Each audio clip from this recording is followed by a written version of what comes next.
సిద్దిపేట జిల్లా హుస్నాబాద్లో నియోజకవర్గ అభివృద్ధిపై అధికారులతో మంత్రి పొన్నం ప్రభాకర్ సమీక్ష సమావేశం నిర్వహించారు. ఈ సమావేశంలో సిద్దిపేట, కరీంనగర్, హన్మకొండ 3 జిల్లా అడిషనల్ కలెక్టర్లు, మండల అధికారులు, పంచాయతీ సెక్రటరీలు పాల్గొన్నారు. ఈ సందర్భంగా వేసవి కాలం సమీపిస్తుండటంతో గ్రామాల్లో తాగునీటి సమస్య రాకుండా జాగ్రత్తలు తీసుకోవాలన్నారు. ఇందిరమ్మ ఇళ్ల ఎంపిక పారదర్శకంగా జరగాలని, ఎంపికలో పేదలకు ప్రాధాన్యత ఇవ్వాలన్నారు.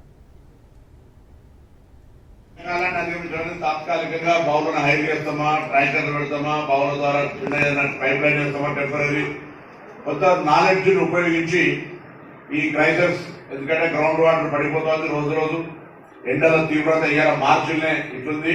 సో వీటిని దృష్టిలో పెట్టుకొని కొంత మనం అధికారిక ఆ గ్రామంలో త్రాగునీటి సమస్య రాకుండా ఉండేటువంటి బాధ్యతలో ప్రధానమైనటువంటి పాత్ర గ్రామ కార్యదర్శిది. వారి పైన ఉన్న అధికారులు ఇది పర్యవేక్షించుకోవాలి. గ్రామ కార్యదర్శి మీద బాధ్యత పెట్టిగా మంత్రి గారు నాకేందని మండల స్థాయి అధికారులు ఎవరనుకున్నా, ఆర్డబ్ల్యూఎస్ అధికారులు ఎవరనుకున్నా, మిషన్ బయలు అధికారులు ఎవరనుకున్నా వాళ్ళకు కూడా బాధ్యులే. మీ స్థాయిలో మీరు పరిష్కరించండి.